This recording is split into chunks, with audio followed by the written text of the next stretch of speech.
नमस्कार, news capital express देख रहे हैं आप। मैं हूं आपके साथ गुंजन। जबलपुर उत्तर मध्य प्रदेश से भाजपा के उम्मीदवार अभिलाष पांडे का भले पार्टी के कई कार्यकर्ताओं द्वारा पिछले दिनों विरोध किया गया हो, लेकिन आज वो दोगुनी ताकत के साथ चुनाव मैदान में हैं। उत्तर मध्य विधानसभा के गोल बाजार में चुनाव कार्यालय का उद्घाटन करने पहुंचे अभिलाष पांडे का गर्मजोशी से स्वागत किया गया। सैकड़ों पार्टी कार्यकर्ताओं की मौजूदगी में अभिलाष ने कहा है कि जिस प्रकार से उन्हें यहां के कार्यकर्ताओं का स्नेह और प्यार मिला है, उससे ये लग रहा है कि इस बार उत्तर मध्य सहित चारों विधानसभा में भाजपा का परचम लहराएगा।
बाजित भाई हिलाओ नहीं।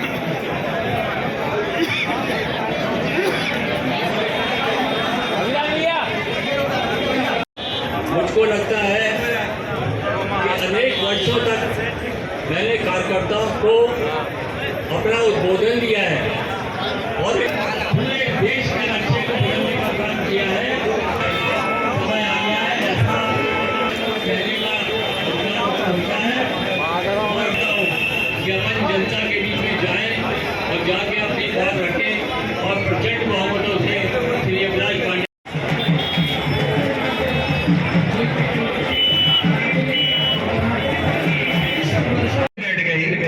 जिस चेयर के बारे में हम देखकर खुश होते थे, मैं आपको बताता हूँ यदि दीदी को जितनी प्रसन्नता हुई होगी, इस भाई को भी जबलपुर का जब नाम रोशन हुआ तब उतनी प्रसन्नता हुई। एक बार जोरदार ताली हमारी दीदी के लिए। हमारे आदरणीय शैलेश जी भाई साहब, हमारे नगर निगम के अध्यक्ष वरिष्ठ नेता आदरणीय रिंकू ब्रिज जी, हमारे आदरणीय हमारी बहन अश्विनी जी, हमारी विस्तारिका दीदी जो बाहर से अभी आई हैं, हम सब के दादा, और इनकी उंगली पकड़कर हम लोग विद्यार्थी परिषद में काम करना सीखे, ऐसे हमारे आदरणीय दीपांकर बैनर्जी जी,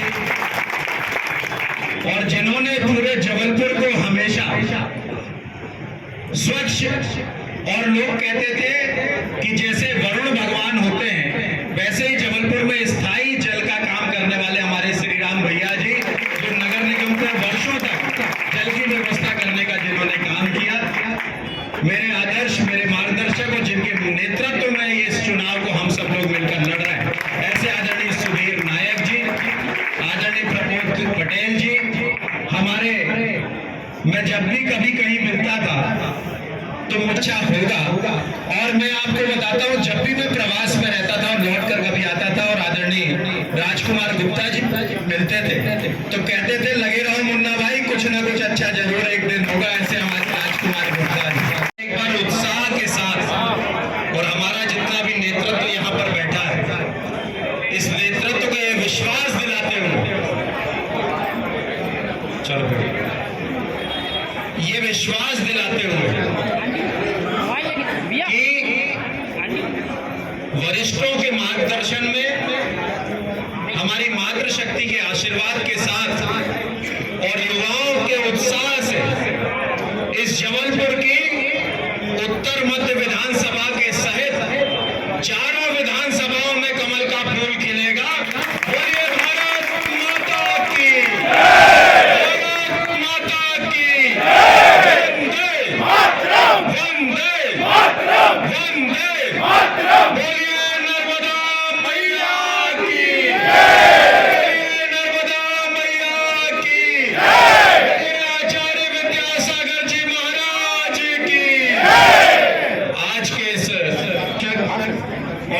मार्गदर्शन में हम सब लोग वर्षों से काम कर रहे हैं और जिनका प्रेम मुझे पिता तुल्य हमेशा मिलता है, ऐसे सम्मानीय अनिल शर्मा जी यहाँ पर विराजमान है। एक बार जरा जोरदार करतल ध्वनि से हम आदरणीय अनिल शर्मा जी का इस कार्यालय में स्वागत करते हैं, अभिनंदन करते हैं। हमारी माता जी भी साथ में विराजमान है, हमारे जबलपुर के वरिष्ठ नेता। और मुझे ध्यान है, मैं विद्यार्थी परिषद में जब काम करता था तब दादा को हमेशा देखता था कि दादा उस समय से चुनाव लड़ते थे और दादा का मार्गदर्शन हम सब लोगों को आशीर्वाद हमेशा मिलता रहा है। ऐसे हमारे दादा आदरणीय सदानंद गोडबोले जी, हमारी पूर्व महापौर आदरणीय भाभी स्वाति गोडबोले जी, और हम सब के लिए आस्था और श्रद्धा की केंद्र।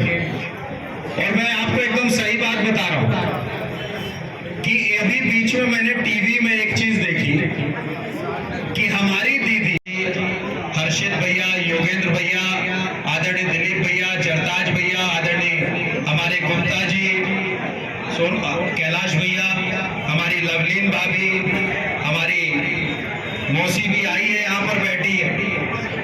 फाइटिंग नहीं करना, अब चुनाव लड़ना है अपन को अच्छे से। और मेरे यहाँ पर उपस्थित सभी जय श्रेष्ठ कार्यकर्ता बंधुओं और मेरे चार जो पिलर हैं जिस पर ये पूरा चुनाव टिका हुआ है, ऐसे हमारे चारों मंडल अध्यक्ष आदरणीय लालवानी जी, योगेश भाई, अतुल जी और अभिषेक, इनके चाचा का चूंकि स्वास्थ्य खराब है लेकिन अभिषेक भाई भी लगातार संपर्क में है, आदरणीय मनीष जी भी हैं और हमारे सपन भाई भी। बात है क्या, ये बता दो। इसलिए हमारे संजय भैया, और मैं आप सबसे एक आग्रह और निवेदन करना चाहता हूं। मैं आज आपको इस बात के संकल्प के साथ और इस बात के विश्वास के साथ आपसे इस बात को कहता हूं कि आज से इस विधानसभा के अंदर चुनाव का जो कार्यालय, जिसको हम कहते हैं कार्यालय मतलब कार्य का मंदिर, कार्य का आलय, और हमने जो इस चुनाव कार्यालय का उद्घाटन आप सबके मार्गदर्शन और वरिष्ठों के नेतृत्व में किया है, ये पूरा चुनाव आज के बाद प्रत्याशी के रूप से अभिलाष पांडे अकेला नहीं होगा। इस विधानसभा का भारतीय जनता पार्टी का एक एक कार्यकर्ता प्रत्याशी के रूप से काम करेगा।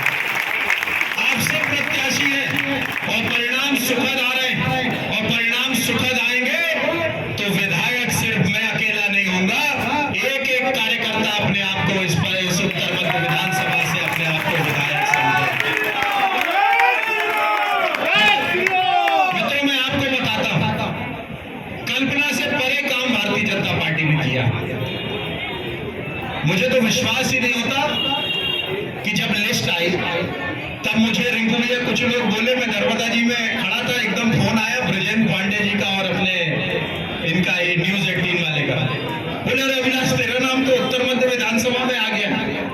मैंने उनसे कहा कि मैंने बोला कि मेरा नाम फिर से पढ़वाई कहाँ है, कैसी बात कर रहा हूँ। तो मेरे साथ जो कार्यकर्ता था उसने देखा, उसने वो आके एकदम मेरे से लिपट गया, बोले भैया उत्तर मध्य विधानसभा के प्रत्याशी के रूप से आपको नाम आया। मैं आपको ये विश्वास दिलाता हूँ, मैं बहुत सामान्य परिवार, बहुत सामान्य परिस्थिति से आया हूँ। मेरे माता पिता दोनों शिक्षक। जबलपुर जब मैं पढ़ने के लिए आया तब सबसे पहले गढ़ा फाटक सरस्वती शिशु मंदिर में मैंने अपनी पढ़ाई प्रारंभ की, और राजेश केशरवानी के घर के बगल में दुर्गा चौक है और मेड़ी वाले दुर्गा जी का मकान है। उस मकान में मैं ऊपर रहता था, खप्पर का मकान था, और मैं और मेरा बड़ा भाई दोनों वहां पर रहते थे, हाथ से खाना वाना बनाते थे।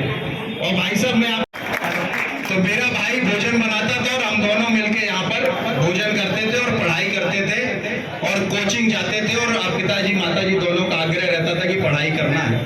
मेरे को ध्यान आता है कि 3 बार मेरे को मेरे पापा ने साइकिल दिलाई, हरकुलिस एमटी। पहली बार दिलाई तो मालवीय चौक में एबीवीपी का आंदोलन हुआ, पुलिस पकड़ के जेल ले गई, शाम को लौट के आए, भाई साहब साइकिल चोरी हो गई। दूसरी बार फिर पापा से आग्रह किया कि बोले फिर से साइकिल चाहिए, और फिर पापा ने साइकिल दिलाई। हम लोग आंदोलन करते गए, भाई साहब गोधरा कांड का आंदोलन किया, नौदरा ब्रिज में साइकिल खड़ी रही, पुलिस ले गई, लौट के आए, फिर साइकिल चोरी हो गई। ऐसे करके मैं आपको बता रहा हूं, मैं ये घटना आपको इसीलिए बता रहा हूं कि जब मेरे जैसा सामान्य कार्यकर्ता, मेरे जैसे सामान्य परिवार का व्यक्ति यदि भारतीय जनता पार्टी ये विश्वास जता सकती है, तो मैं दावे के साथ कहता हूं कि इस विधान विधानसभा में रहने वाले ऐसे बहुत सारे नेता कार्यकर्ता हैं जो भविष्य में इस विधानसभा का नेतृत्व करने के लिए तैयार हो सकते हैं।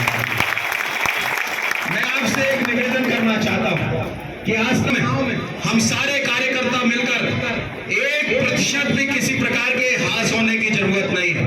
उत्साह से भरकर विकास की मध्य प्रदेश की सरकार है, नरेंद्र मोदी जी का नेतृत्व है, इन सारे विषयों को लेकर कंधे से कंधा मिलाकर हम काम करेंगे और भारतीय जनता पार्टी का कमल खिलाएंगे। उन्हें खिलाने के लिए तैयार हैं?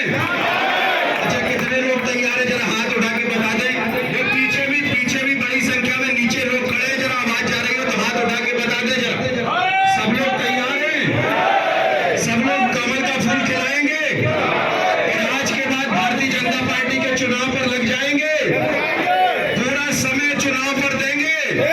उठाइए मेरे हाथ, अपने हाथ और दोनों हाथ की मुट्ठी बांधकर मेरे साथ बोलिए, नर्मदा मैया की, नर्मदा मैया की, नर्मदा मैया की, नर्मदा मैया की। आचार्य श्री विद्यासागर जी महाराज की, हनुमान जी महाराज की, जय श्री राम। बहुत बहुत धन्यवाद, प्रणाम, नमस्कार। आज भारतीय जनता पार्टी उत्तर मध्य विधानसभा के कार्यालय का उद्घाटन हुआ है। इस कार्यालय को हम, इस कार्यालय के बारे में जब हम कहते हैं तो ये कार्य का आलय है, मतलब कार्य का मंदिर है। और आपने देखा होगा उत्साह से भरकर ये पूरा कार्यालय उत्साह से भरा हुआ है और हम सब इसी कार्यालय से इस चुनाव को लड़ने वाले हैं। सभी वरिष्ठों के मार्गदर्शन में युवा साथियों के, माताओं के साथ मिलकर हम इस चुनाव पर उतर रहे हैं। और मैं आपको दावे के साथ कहता हूं कि भारतीय जनता पार्टी का एक एक कार्यकर्ता कमल खिलाने के लिए प्राण त्याग ये काम करने वाला है। संस्कार से महाघोषण में प्रस्थान करेगा। मध्य भारत में